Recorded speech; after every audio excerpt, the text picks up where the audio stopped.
All right, so thank you. Welcome, everyone. So we are in the middle of Sukkot, Moedim L'Simcha, and I thought it would be a good thing to reflect together with you on the ending of Sukkot. And Sukkot actually is an 8-day holiday. The first 7 days we call Sukkot. The 8th day is Shemini Atzeret. Of course, outside the land of Israel, we observe 2 days for Shemini Atzeret. So we have second day of Shemini Atzeret, which we call Simchat Torah. And on Simchat Torah, it's actually interesting. In Israel, of course, Shemini Atzeret is also Simchat Torah. It's a day which we complete reading the Torah, say Yizkar in the Ashkenazic tradition, Geshem. And in Chutz La'aretz, we actually split Shemini Atzeret into 2 days, and they're 2 very different days. Shemini Atzeret itself, as observed in Chutz La'aretz, is a solemn day. It's a day of joy, but has a solemn side to it. Geshem is a serious prayer, thinking about Parnasa for the coming year. And on Simchat Torah, it's a day of joy, and we focus more on the joy, on the completion of the Torah, etc. I always felt when I was in Israel for Simchat Torah, for Shemini Atzeret, I always felt it's the one holiday actually that we do better in Chutz La'aretz than in the land of Israel, because it's very hard if you grow up outside Israel to have these 2 experiences come together. I find it very difficult. In any event, so the custom is that on Simchat Torah, we are completing the reading of the Torah. We read the Torah. Our practice is to complete the Torah each year. It's the traditional practice. Of course, in ancient Israel, they completed it twice in 7 years. But we complete it every year, those who complete the Torah in 1 year cycles. And we are completing reading the Torah on Simchat Torah, Shemini Atzeret. So it's the only Torah reading that we have as part of the Seder, the order of reading, which is not on Shabbat. Generally speaking, of course, we know that we complete the Torah's readings on Shabbat. If there's a holiday, it interrupts the reading. We read something else. But on Simchat Torah, we are completing the Torah. And we also start the Torah. We start over again with Breshit. And those are 2 should be, in my view, very serious moments. The idea of actually completing the Torah, it's an awesome idea. And it's very special. So I thought to briefly begin with a reflection upon endings, upon completing pieces of the Torah. Torah, of course, has 5 chumashim. In each one's ending is very striking. The ending of Sefer Breshit, essentially, of course, we end Breshit with being ensconced in the land of Egypt. The last word of the book is Mitzrayim. But just prior to that, we have Yaakov blessing all of his sons. And in that respect, the ending of Sefer Breshit and the ending of Sefer Dvarim, ending of the Torah, are parallels. They have much in common. We'll get back to that later to think a little bit about these 2 endings. We end with blessings. We end Breshit with blessings. Even as we're in Mitzrayim, we end the Torah with blessings in Sefer Dvarim. It's interesting to think about the endings of the other 3 books. So 4 of the books actually have narratives. In other words, the book of Vayikra, I would put aside for our purposes. That's an interesting ending. But leaving Vayikra out, the book of Shemot, which of course is a continuation of Sefer Breshit, so we end there with the construction of the Mishkan. And the Mishkan is, in the Chumash, clearly a culmination, a completion of the creation narratives of Breshit. It literally plays off both of them. One might say that the book of Breshit ends in one place, but the story of Breshit continues through Sefer Shemot, and the completion of the 2 books is the construction of the Mishkan. It's a glorious ending. In contrast to Breshit, which ended in Mitzrayim, the book of Shemot, the book of redemption, ends with the building of the Mishkan, creating a space for God to dwell together with us. The book of Bamidbar has a very interesting ending. The book of Bamidbar, if you recall, ends with a complaint by the tribe of Menashe. Tribe of Menashe complains that early in the book of Bamidbar, the daughters of Tzulafchad had petitioned Moshe on behalf of their father. The father died, had no sons, and the daughters of Tzulafchad said, Lama yigarashem avinu, why should our father's portion be lost? We should be the inheritors of our father's portion. That was their argument with Moshe. Apparently, the presumption is that the women do not inherit their father. Moshe turns to God. Vayakrev Moshe et mishpatan lefnei Hashem. It's in chapter 27 of Bamidbar. And God says to Moshe, yes, the rule will be that from now on, if there are no sons, the daughter can inherit. That's chapter 27. The last chapter of the book, the ending of Sefer Bamidbar, ends with a sequel to the story. There it says that the tribes of Menashe came to Moshe and they complained that it's very lovely that the daughters of Tzulafchad can inherit their father's portion, but the claim is that if they marry somebody from a different tribe, that the land that they inherited from their father will transfer to the husband, who may well be from a different tribe. And therefore, they say, why should we, namely the tribe of Menashe, lose? Why should we lose out? And it's interesting that they use the same language. The Torah uses the same language that they had used in advancing their argument. And the tribe of Menashe uses the same language to argue with Moshe that this should not be permitted. So Moshe is faced with a quandary, what to do in this situation. And the solution in that particular instance is that they can marry. They should only marry somebody from their own tribe, so the tribe will not lose some of its inheritance, some of its land. And what's interesting is when you read, that's the last story of Sefer Bamidbar. And when you read that story and you look at it carefully, which we should always do, obviously, you notice something very interesting about the language of that story, which is that 3 times in the beginning of that chapter, chapter 36, the the tribe of Menashe talks about losing land, v'nigra nachlatan. But 3 times, also a different word appears, which is the word v'nosfa, v'nosaf.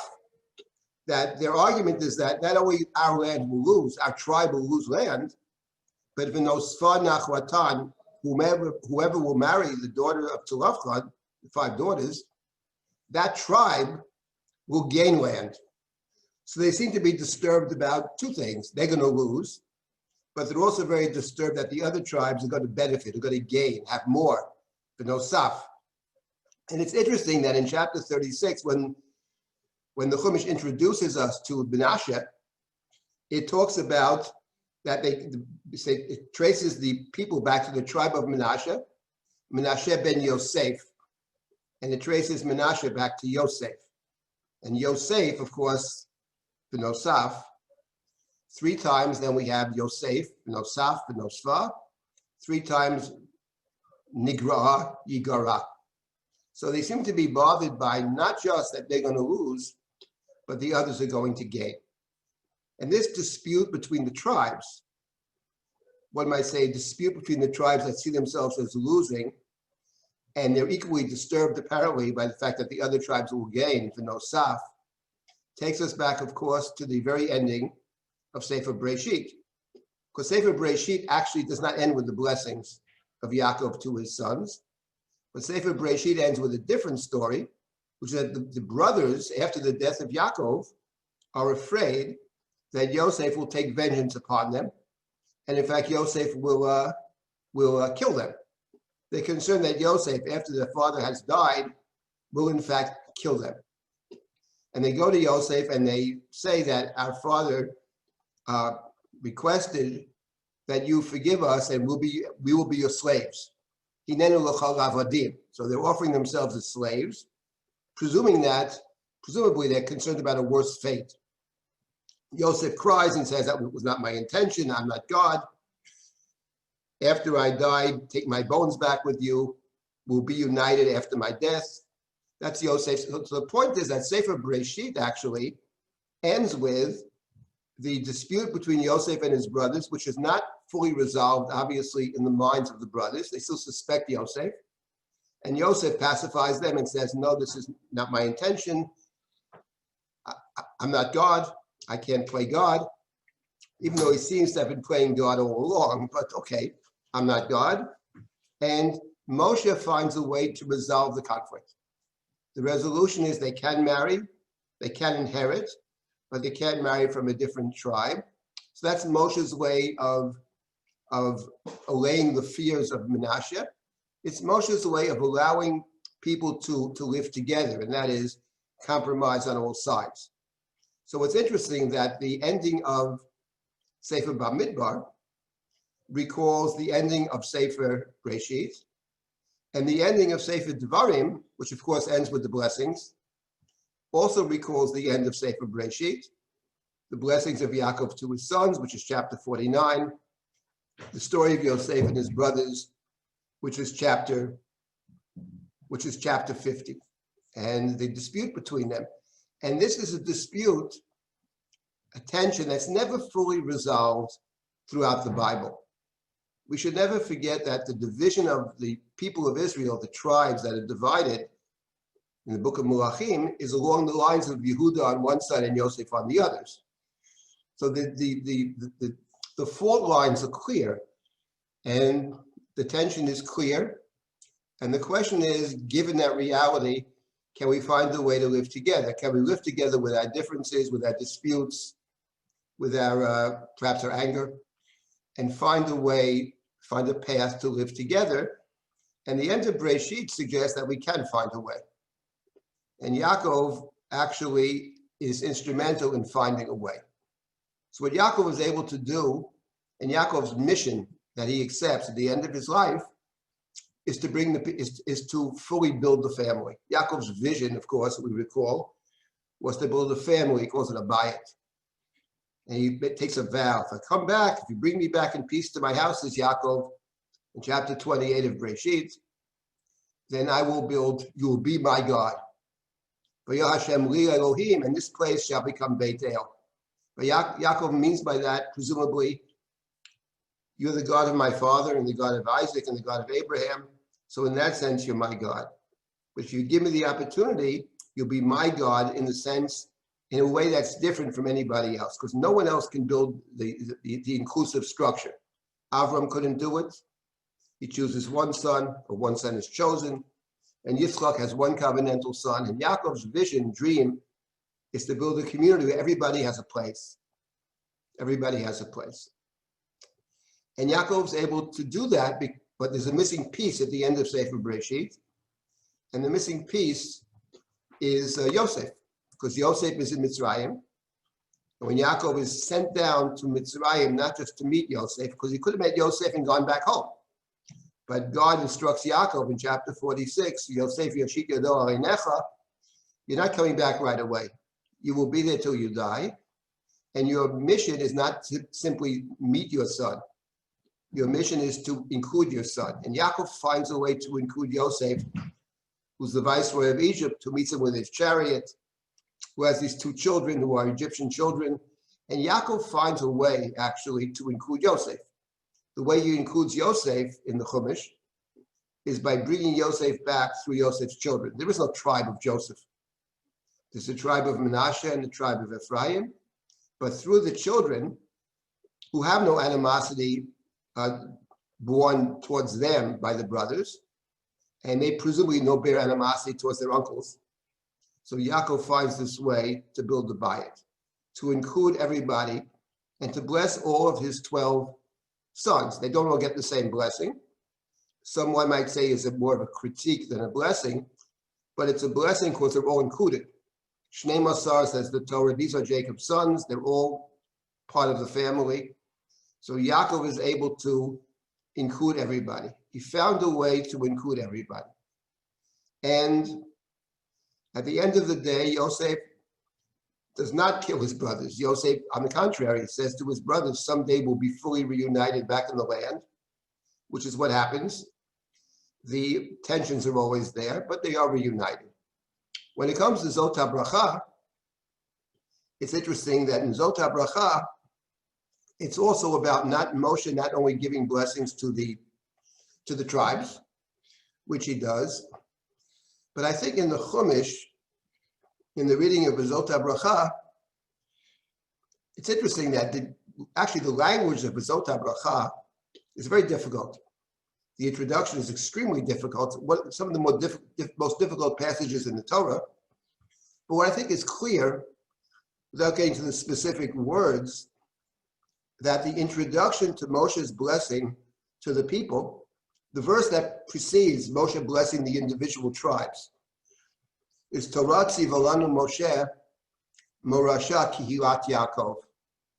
Moshe commanded us to observe the Torah, morasha, an inheritance, and the Torah calls the people of Israel kihilat Yaakov, the congregation of Jacob, kihilat Yaakov. Now, I'm reflecting on that term, which is the introduction to the blessings. It reminds us of something very interesting about the book of Devarim, in which the Zot HaBracha, of course, is the conclusion.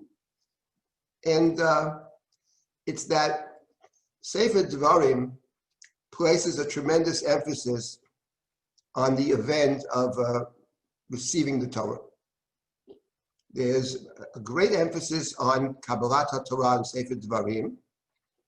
And that, by the way, may seem self-evident to everybody, but it's far from the case. When one reads the rest of Tanakh and reads histories, for example, there are Psalms that are sort of histories of the Jews, several Psalms. And what is quite interesting is that, for the most part, Matan Torah is barely mentioned at all. The psalmist has skipped over Matan Torah. We grew up with the idea that Matan Torah is the central event. And of course, it is a central event for sure. Whether it's the central event, Rashi thought so, the Ramban didn't, though he attached great importance to it, obviously.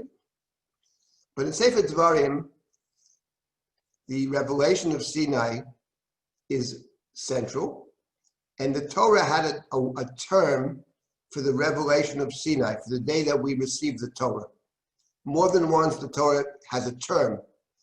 It calls it Yom HaKahal, the day of the congregation, Yom HaKahal.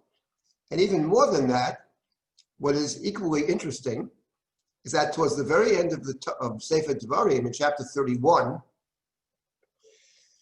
book has 34 chapters. In chapter 31, the Torah commands us that every 7 years, on the holiday of Sukkot, which we presently observe, Bevo Kol Yisrael, all of Israel comes.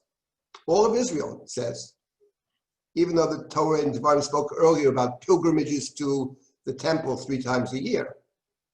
But the Torah singles out Bevo Kol Yisrael, all of Israel comes to appear before God. You should read the Torah. Hakel et ha'am, nashim anashim b'tav. Gather the people, hakel, kahal. Congregate the people, men, women, and children. It's actually very interesting that earlier in the Torah, when the Torah spoke about the pilgrimage, the thrice a year pilgrimage to the place that God chooses, so the Torah said, Yereh kol zechurcha, all the males shall appear. It emphasizes the men. But when it comes to the festival of Sukkot, every 7 years, hakel, and on that festival, we are to hear the Torah being read. And the commentaries understood this at Pshat as a kind of mini Sinai, as a kind of revelation of Sinai, which we observe every 7 years. And there is the Vokol Yisrael, the men, the women, and the children. Everybody's coming. This is Yom HaKahal. It's the inclusive holiday, which takes place on Sukkot. Sukkot is the inclusive holiday.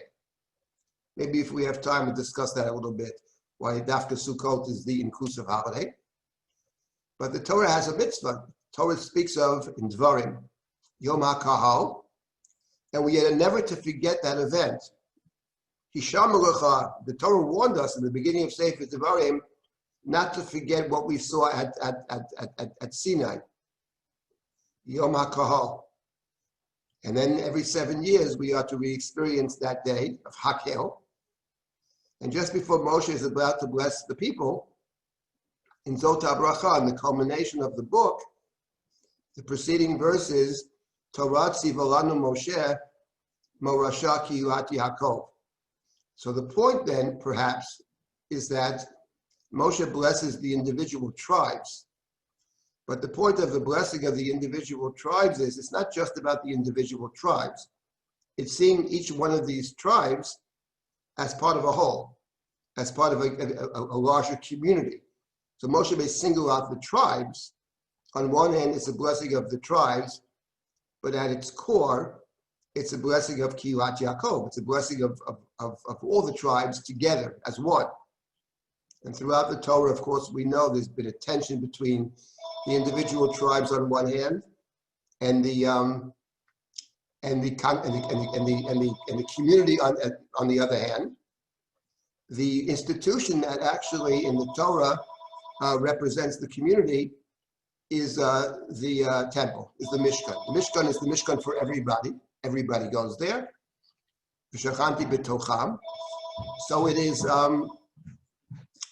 It's appropriate that the holiday of Sukkot represents this idea of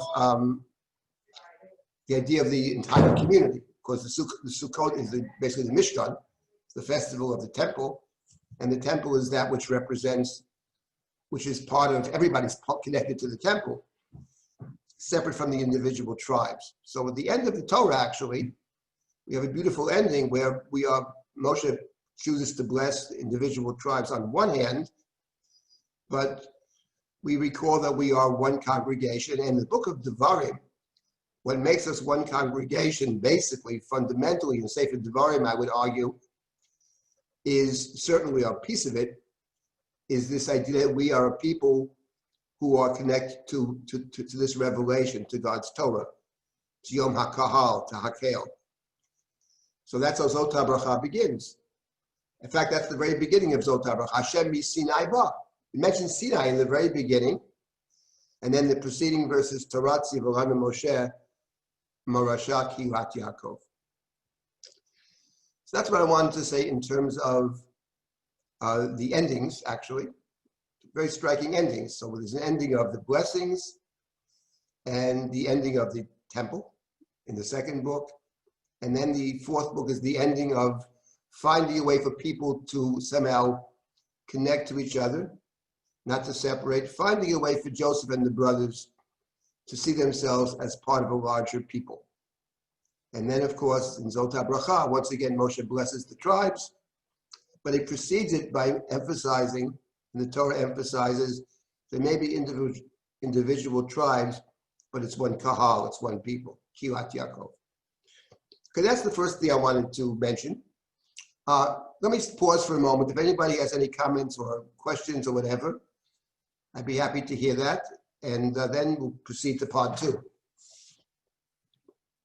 I'd like to say something. Can you hear me? Sure. Yeah, hi. Hi.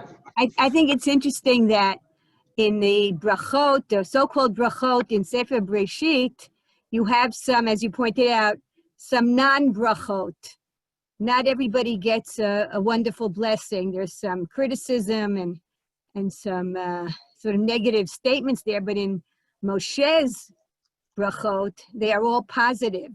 So you could see that as a kind of tikkun, in a way, or progress from the original brachot of Yaakov to the ultimate brachot of Moshe.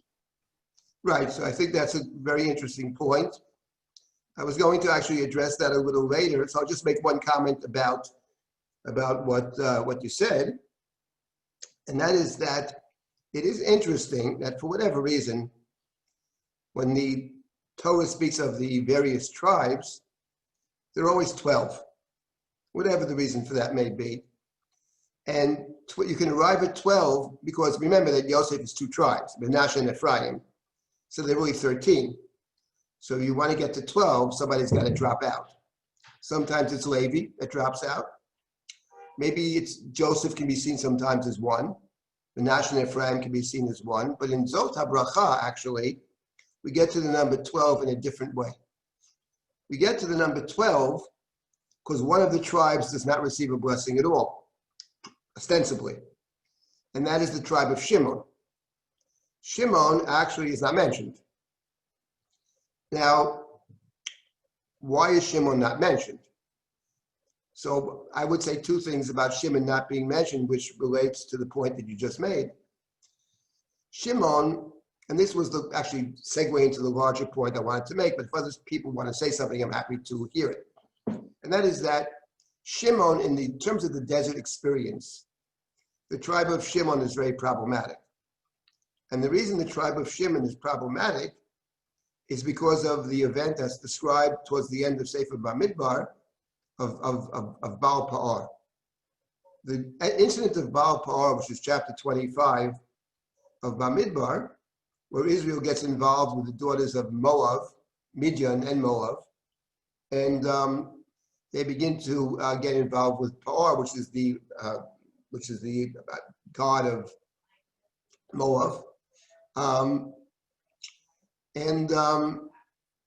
There, the main culprit, actually, is the head of the tribe of Shimon.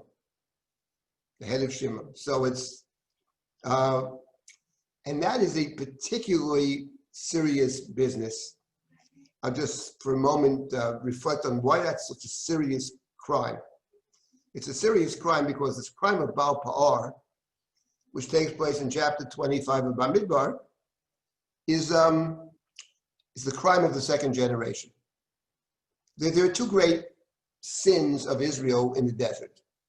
The first is the golden calf, and the second sin is that of the scouts or the spies. God's response in each case is to be very angry, to threaten destruction of the people. Moshe intercedes on our behalf in each case. God is calms down. Vayinachem Hashem. There are consequences, but Israel survives. In the second case, in the Meraglim, God says they'll survive, but they can't possess the land. They don't want to possess the land. It's going to take another generation. Each of those two cases, by the way, of the Egel and the Meraglim, Moshe in each case prays for the people.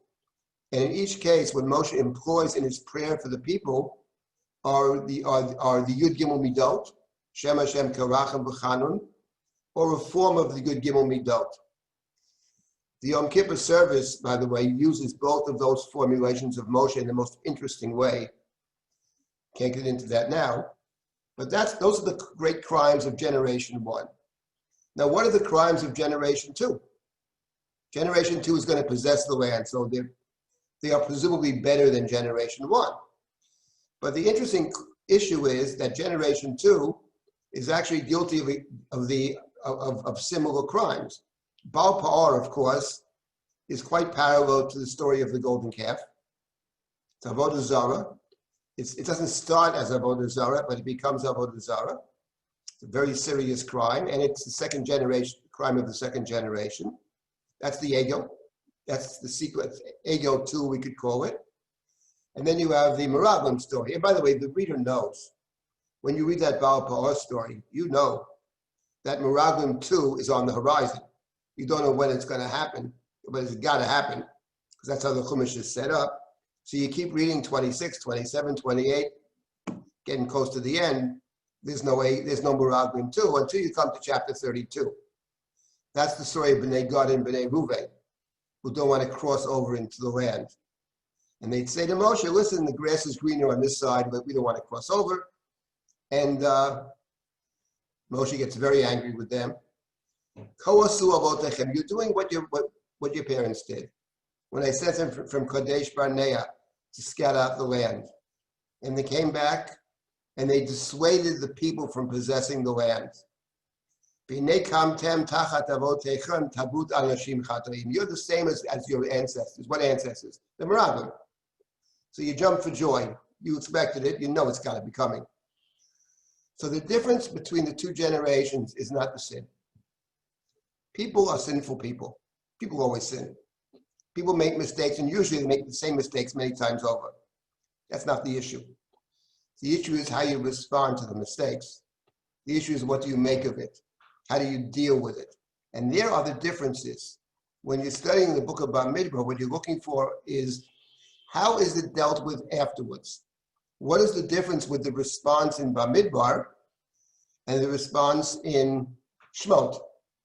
Pinchas, after all, who's the hero of Egel 2, is Aaron's grandson.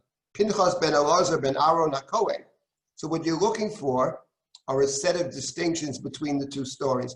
So Egel 2 is extremely serious crime, and the instigator of Egel 2 is none other than the tribe of Shimon. And in fact, it's Pinchas who kills Zimri.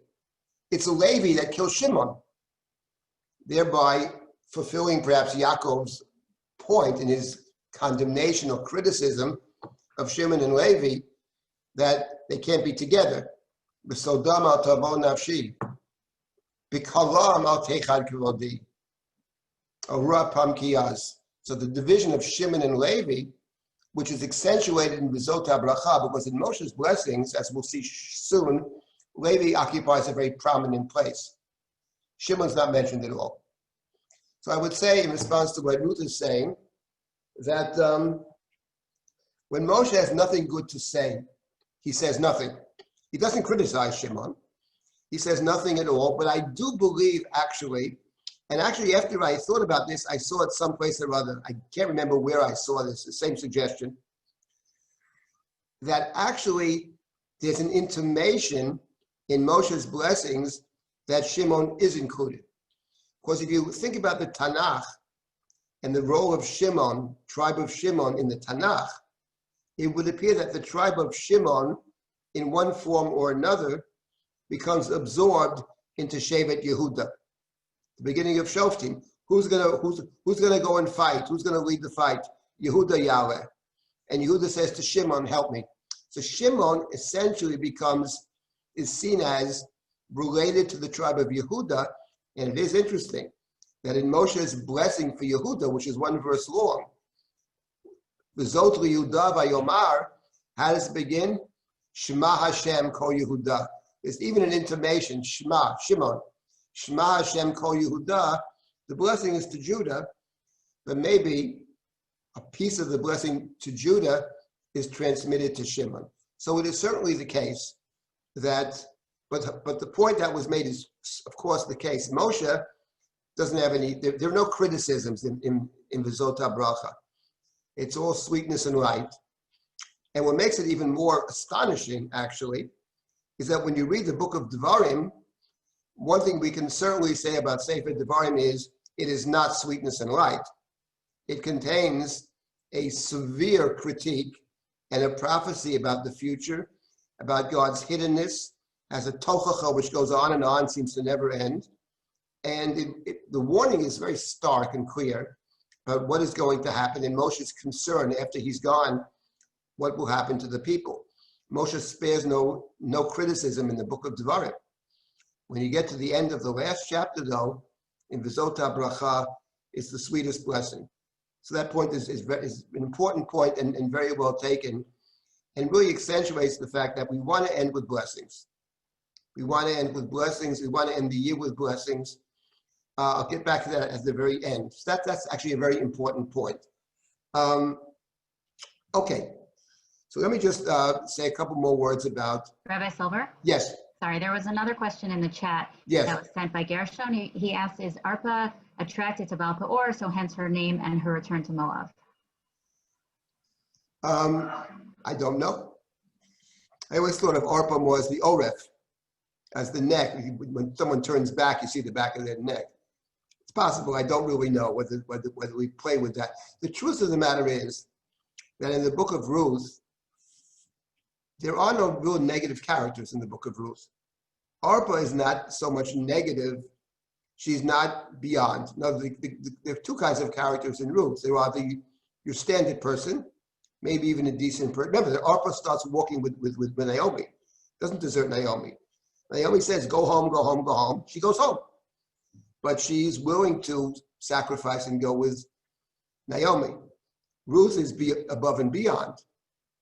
The Boaz is above and beyond at the end of the day, takes the extra step. So I'm not sure that there's a critique of Arpa, but it's certainly not impossible. I have to think about that. I hadn't thought of it, but Arpa and possibly, I don't know. Okay, let me get back to the Zota Bracha and the practice we have to finish it on the holiday of Sukkot. Let me make one point about the blessings of Yaakov's blessings and the blessings of Moshe. And that is that when you think about the tribes and which tribes are emphasized as being central, who get the main blessings. So in terms of Yaakov's blessings, obviously there are two tribes that have the main blessings, who are the two main characters amongst Yaakov's children, the two main characters. One is Yosef, obviously. He gets a big blessing. The other is, of course, Yehuda, who plays the pivotal role in Sefer Breshit. He's the one who brings the family together. Story of Yehuda and Tamar, the acceptance of responsibility of the Eravon, a lesson taught to him by this mysterious Tamar, Yehuda's Rebbe.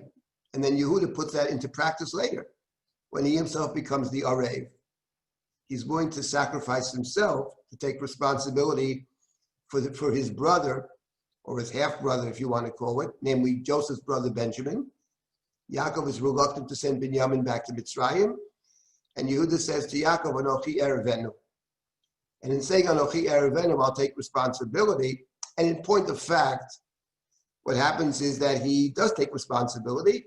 Yosef plants a goblet in Binyamin's sack, and Yosef, whatever Yosef's motive is, presumably to keep Binyamin with him. Maybe he thinks he's protecting Binyamin. He sees Binyamin as one that his father favors. And Yosef knows what happened to Yosef, who was favored. So he's going to send the brothers back to Yaakov and take care of his own brother Binyamin. And Yehuda steps forward and says, you can't do that, because our father can't live without Binyamin. He'll die. Nafsho kshura b'nafsho. So he's going to become the Eved, the slave. The slave becomes the king. Yehuda is the leader of the brothers. Yosef reveals his identity. The family is now a full family. Yosef is included. There's some kind of reconciliation.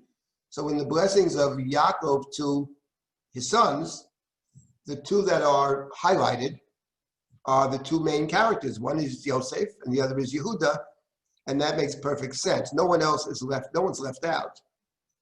But the highlighted brothers are the brothers who are primary in the narrative.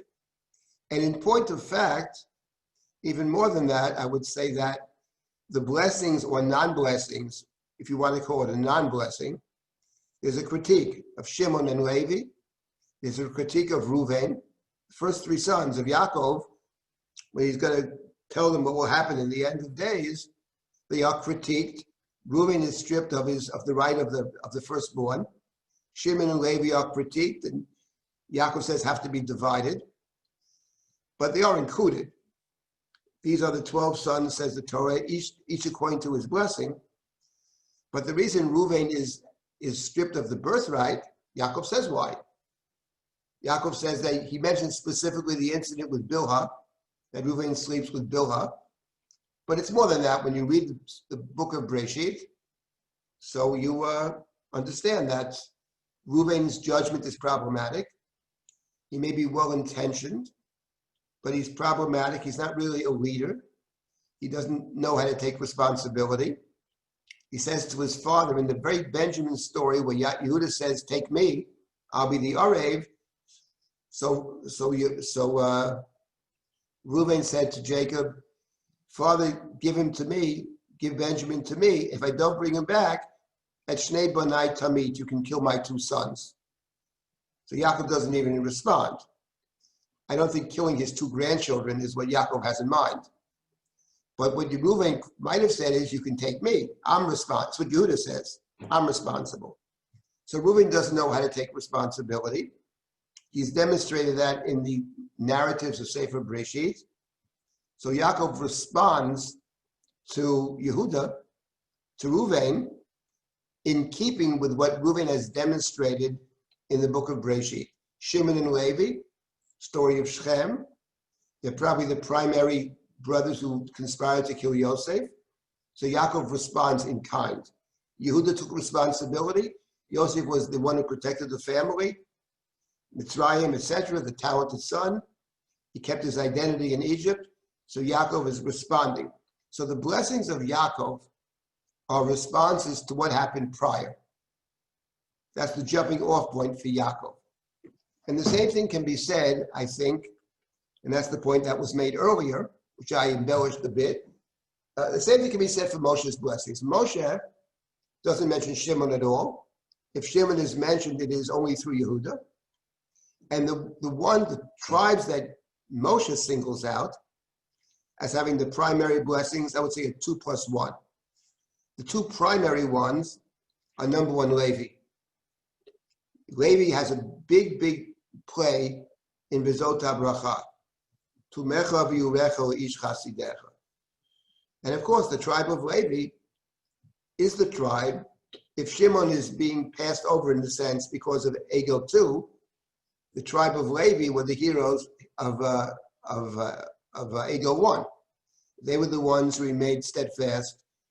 They were the ones who joined with Moshe Mil Hashem Elai. So Moshe recognizes that and gives Levi a very central blessing in Bezot HaBracha, because it's reflective of the experience in the desert. Levi has a major blessing, and the other is Yosef. Yosef gets a major. Yosef's the other tribe who is singled out, most prominent in the blessings of Moshe and Bezot HaBracha. And that also makes sense if you think about it. Because if you think about the role of Yosef, Yosef is actually 2. Heim Rivavot Ephraim, Heim Alfei Menashe. And Ephraim and Menashe, apparently in Moshe's thinking, as he blesses the tribes, they have, each of those 2 plays a central role in the desert experience, as far as Moshe is concerned. Ephraim, of course, that's Moshe's disciple, Moshe's faithful disciple, or Yomish Mitocha Oel, and the one who's going to lead in the future is Yoshua bin Nun. He's from Ephraim. So Ephraim, and he will be significant not only in terms of the past, that he was faithful to Moshe, Moshe's loyal disciple. He's the ultimate pupil, Yoshua bin Nun. And Moshe goes up to the mountain for 40 days. He takes Yoshua with him, who waits at the bottom of the mountain. And Moshe comes down the mountain 40 days later and says, I hear a noise in the camp. It's a golden calf. It's going in. And Yoshua says, sounds like the sound of war. So Yoshua doesn't know what's going on in the camp. Why doesn't he know what's going on in the camp? Because for 40 days he's waiting at the foot of the mountain. That's what you call loyalty. For those who have a dog, may understand this. A good dog. Dog will wait for you. Doesn't matter how long. You wait. And that's Yoshua bin Nun, actually. The most loyal, devoted pupil. And not only is he a devoted pupil, he's also a great soldier. He's the commander-in-chief of the Israeli Defense Forces. He's the one who fights Amalek. He's the one who's going to lead the battle and the people in the battles of Canaan. So that's Ephraim. And Menashe plays a very special place in Moshe's heart. That, of course, is the story of Bnot Tzlafchad. The one thing Moshe wants in his life and didn't get was the opportunity to possess the land, or even to see the land. He wants to see the land. Sefer Devarim mitzvah Chanan al Hashem. But even before Sefer Devarim, you get the sense Moshe wants to go, and God says you can't go. You can see it, but you can't enter. Then you have a group of people. The children of Israel in general in the desert experience don't seem so anxious to possess the land. They seem often more anxious to return to Egypt. But the daughters of Tzalafchad are different, actually. The daughters of Tzalafchad said to Moshe, why should our father's portion be lost in the land? Give us our father's portion. Because their father died in the desert. And they feel their father shouldn't lose his portion, and they choose to argue. They're arguing for themselves, but they present the argument as an argument for their father. Moshe doesn't say to them, what are your motivations? Why do you want this? Why do you want the land? Doesn't say that. He actually advances their cause. It's interesting in the Chumash and Sefer Bamidbar, the difference between the two parallel stories in Bamidbar, which is Pesach Sheni on one hand and Bnot Tzalafchad on the other. In each case, there's a group of people who feel disenfranchised.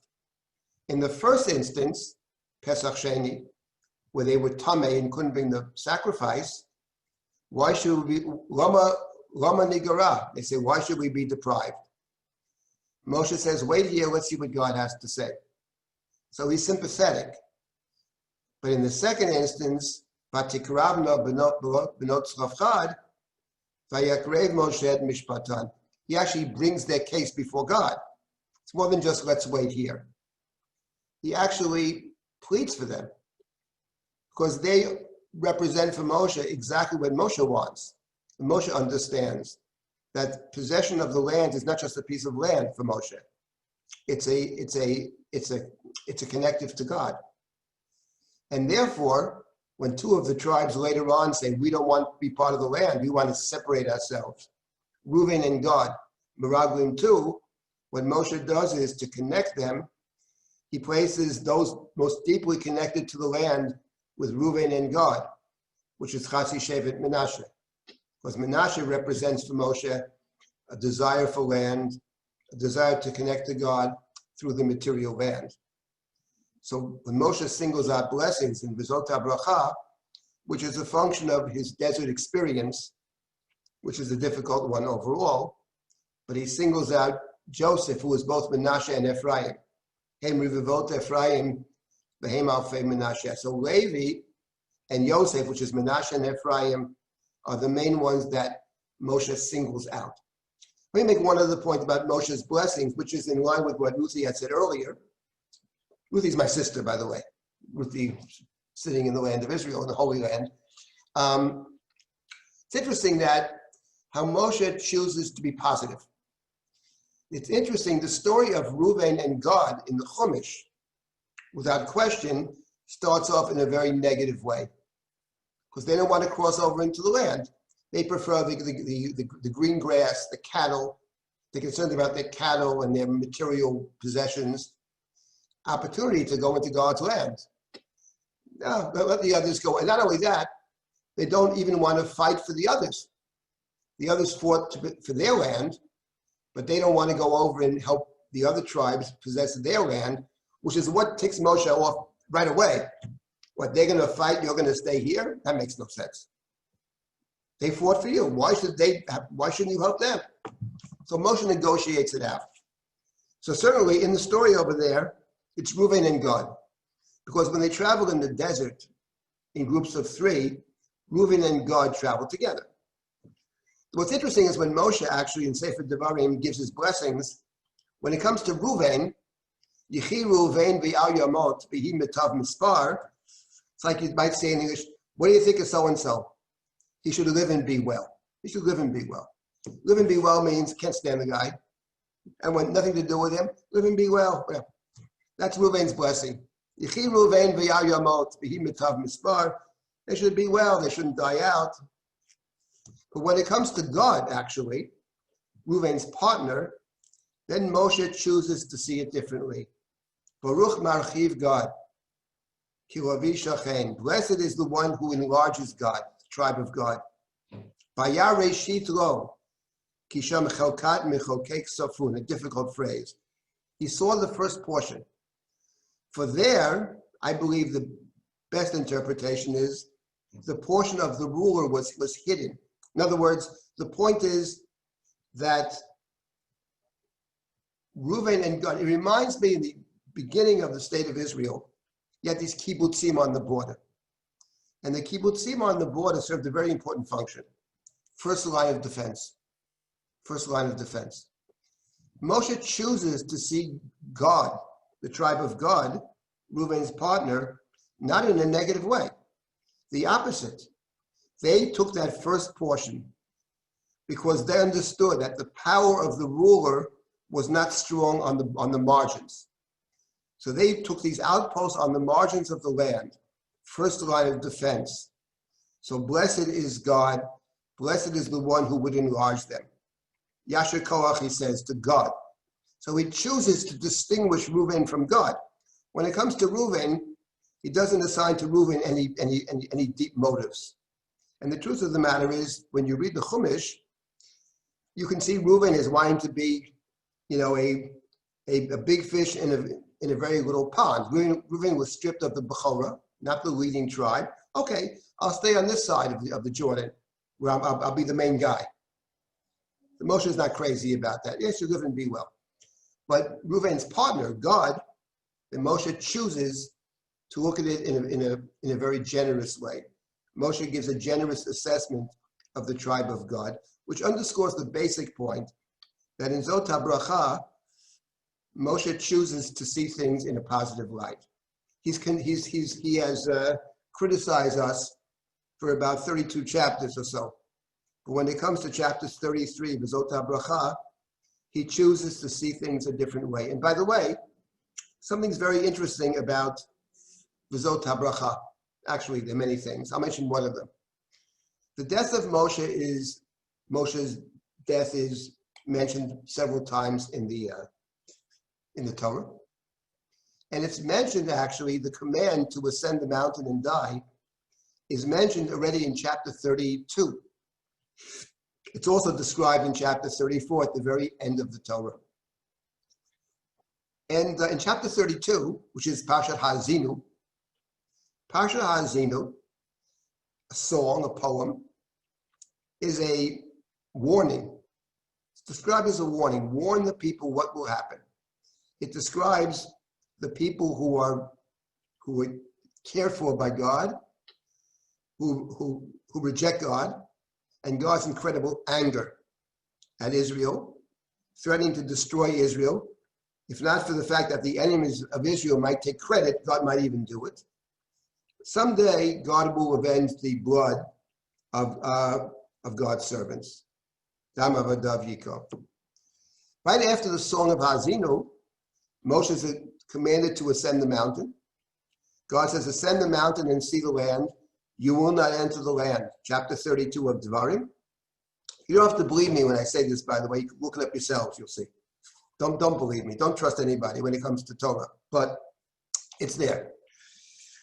Ascend the mountain and die on account of the sin, the trespass. Ma'altem bi.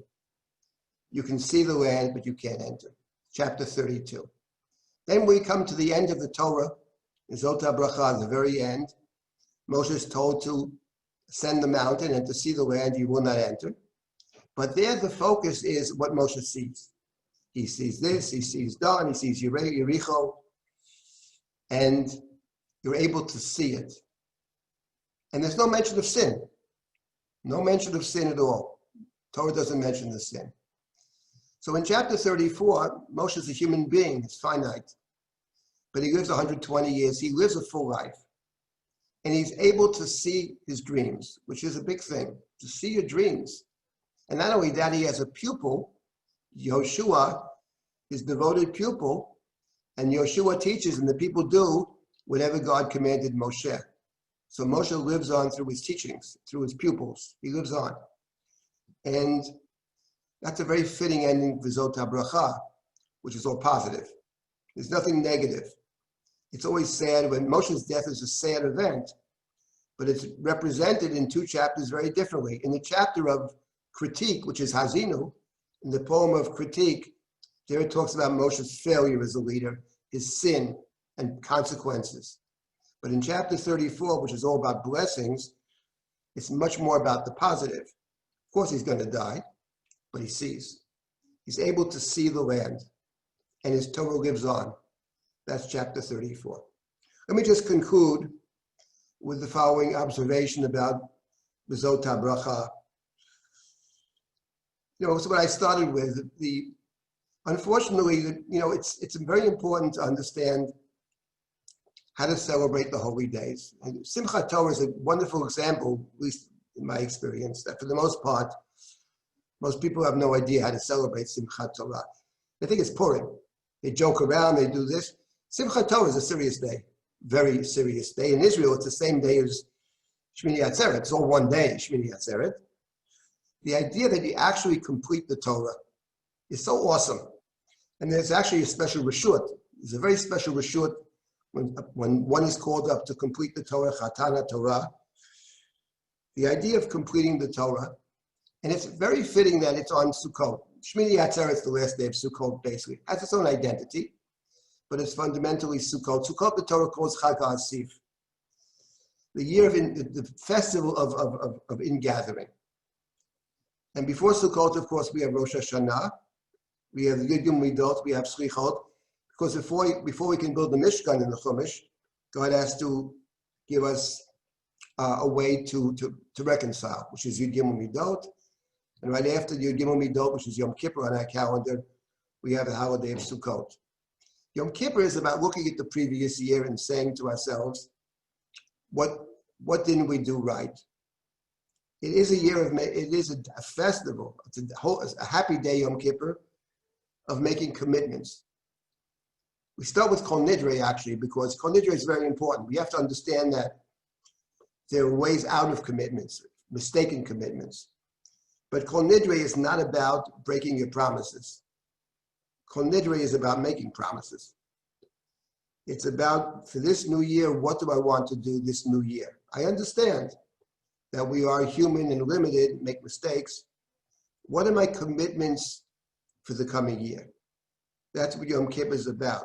But we are reflecting on the past, on the mistakes that were made unintentionally, intentionally, under duress. People make mistakes all the time. And Sukkot is different. Sukkot is Chag HaAsif. Sukkot looks at the previous year from a different perspective and asks the question, what did we do right this last year? What we did right, we have to build on it. That's Chag HaAsif. The Haftarot for Sukkot are very instructive. Shemini Atzeret Sukkot. It's about Shlomo talking about his father. My father started something. I'm continuing it. It's about building on the past in a positive sense. And that's how we end the Torah, actually. After all the criticism, Sefer Devarim is a book of criticism. Moshe doesn't spare us in any way. Moshe feels he's doing us a big favor by critiquing us throughout the book. This is what you did in the past. You can't continue this way. You have to change. You can't rely upon me. I bailed you out many times. I'm not going to be around, etc., etc. But the very end of the book, we want to end with blessings. We want to end on the positive note. What did we do right, actually? So Moshe singles that out. Moshe emphasizes that. Shevet Levi at the Egel, Benot Zelophehad, Tribe of Menashe, Yoshua ben Nun. There are great moments. Yehuda is mentioned positively, but Salah is from Shevet Yehuda. There were many accomplishments, and we choose to look at it on Simchat Torah at the end of the year in a very positive way. So that's the ending that we have. And I will just conclude with one thought about blessings. The last Zot HaBracha, so the custom is a blessing of each tribe. And the very end of the blessing of the tribes, before we get to chapter 34, chapter 33, Mo'ona Elohe Kedem, is how we start the Chatana Torah. It's very, very beautiful. And the last verse of that blessing of Moshe is this, Ashrei Yisrael mi kamocha. You are so fortunate, Israel, who is like you? Am Noshab Hashem, a people redeemed by God, Magen Ezrecha, a shield who helps you, Magen Ezrecha. Asher cherev gavatecha, and you shall succeed and be victorious, etc. That's the last verse of the blessings of Zot HaBracha. That last verse, that last piece of Moshe's blessings, we don't want to leave that verse. And in point of fact, we don't leave that verse. We mention that verse all the time. Ashrecha Yisrael mi kamocha, am nosha b'Hashem, magen ezrecha asher cherev gavatecha. When do we say that verse when do we encounter that verse? All the time we encounter it. We don't realize it, of course, but we encounter it all the time. This is part of a much bigger shiur I could give. My time is I'll tell you where we say it. It's how we start our prayers every day. Call it the Amida, the Shemini Atzeret.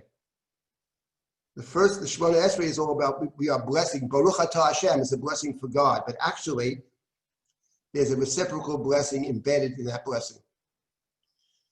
In several ways, but I'll mention one of them. How does that blessing end? The first blessing of the Amida, how does it end? The Chatima is Baruch atah Hashem Magen Abraham. But prior to the Chatima, Me'ena Chatima, Melech Ozer Umoshia Umagen. God has three attributes: Ozer, Moshia, Umagen. Where does that triad come from? Melech Ozer Umoshia Umagen. Am Nosha Bashem, Magen Ezrecha. It's the last verse of Moses' blessings, which are recalling in our daily prayers. What we are aspiring for is reciprocal blessing. We want to be in a space where we feel we can bless God and at the very same time receive God's blessings. Melech Ozer Umoshia Umagen. So we are recalling at all times, in all our daily prayers, we recall the blessings. It's very important, actually, in entering into prayer to remember the blessings, because there are often very dark times in life for the world, certainly for the Jewish people. There are many dark moments, and it's easy to despair. It's easy to give up. Look around the world and see what's going on. It's easy to say, what is this? Hopeless. So we enter into Shemini Atzeret every day in the morning. Smicha Gul Tefillah. Before you pray, you say, Gal Yisrael. Talk about God's redemption. Because redemption is always a possibility. Whether it comes immediately or not, it's possible.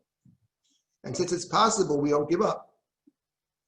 In our very first blessing of Magen Abraham, the shield of Abraham, we remind ourselves of the God who can be an Ozer Umoshia Umagen. Magen Ezrecha v'asher cherev gavatecha. So those last verse of the blessing of Azot HaBracha, we carry with us all the time.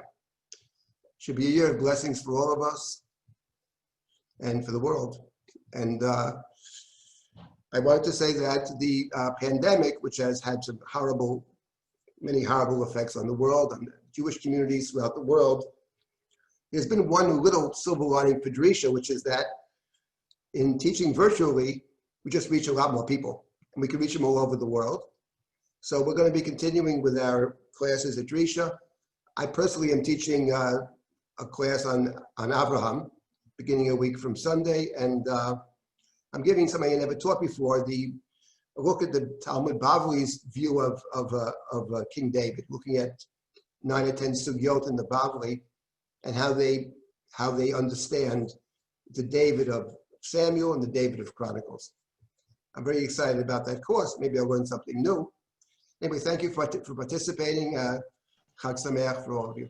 Thank you. Rabbi Silber, do you have a couple minutes for some questions? Yeah, sure, no problem. Okay, so there was one question that came in a little bit a while ago, which was, hold on one second, now I have to find it. Is Moshe, this is going back to the brachos for Yaakov, is Moshe then ameliorating Yaakov's negativity towards Levi? Echoes of the fairy tale, Lema Veres Roa Hagazera of Maleficent in the Sleeping Beauty fairy tale. I didn't understand the end of the question. It's referencing a fairy tale, Sleeping Beauty, Maleficent. She basically alleviates the gezerah of death and instead puts Sleeping Beauty to sleep. And so I guess that's one way of ameliorating the negativity or the curse. Maybe Ruth would like to speak up and explain it a little bit better. I would say that the blessing that Yaakov's, I call it a blessing of Levi, Shimon and Levi. What Yaakov is saying is that Shimon and Levi When they're together, there's a problem. And the only hope for them is to separate. In point of fact, that happens, not Moshe's blessing is reflective of what took place over the desert. When Pinchas kills the head of Shimon. But before that, you have already, Moshe himself is a Levi. Now, the first thing Moshe really does in life is actually to kill somebody. So he's a Levi, all right. Levi are killers in Sefer Bereshit, and Moshe's a killer. But the fact of the matter is, there's killing and there's murder, and there's situations where you have no recourse, basically. That's the story of Moshe. And what's interesting about Levi is how Levi becomes transformed, the tribe of Levi, through the kahuna, from those who are, capable of killing, to the ultimate ones who represent non-killing. Shevet Levi, the Kohen becomes the non-combatant, and the cities of the Levi protect somebody from taking vengeance, the Ori Miklat. So I would say that Moshe's, I don't think it's magic over here. I think that what happens is that Levi takes the opportunity when they separate from Shimon to choose a different path. And Moshe's blessing reflects that. Shimon, unfortunately, didn't take a similar path as Levi. Shimon, in the Chumash at least, really sort of disappears as any kind of positive force. So when it's about taking advantage, I think, of the situations, and Levi does that through Moshe, of course, and then through Pinchas, where the kahuna becomes redefined, and that I will give, says God about Pinchas and his descendants, Priti Shalom, the covenant of peace. The ultimate peace, the ultimate peaceable people are the Kohanim. They don't fight, they don't have weapons. Until you come to the Chashbonaim, that's certainly true in the Bible, that the Kohen is a non-combatant. That's the path that Levi chooses. So maybe Yaakov's critique, I don't call the critique a non-blessing, it's a critique, but sometimes critiques are very useful. A good critique helps you move in the right direction. So we should be grateful for those that critique us. Not being able to hear critique means you can't really get better. So Yaakov did us all a big favor. Rabbi Silber, there's another question that came in on Facebook from Charles.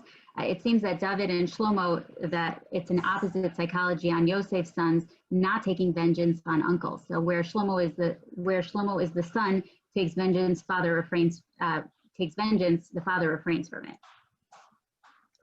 Can you repeat the question? I'm not understanding. It seems that the David and Shlomo is the opposite psychology of Yosef's sons, where they don't take vengeance on the uncles, where Shlomo is the son that takes vengeance on the father when the father refrains from it. Well, that's true. I mean, the truth of the matter is that the description of Shlomo and David in the first two chapters of Malachim is very problematic. It's true that the first thing Shlomo does to assure himself the throne in the book of Kings is to kill his brother. That's true.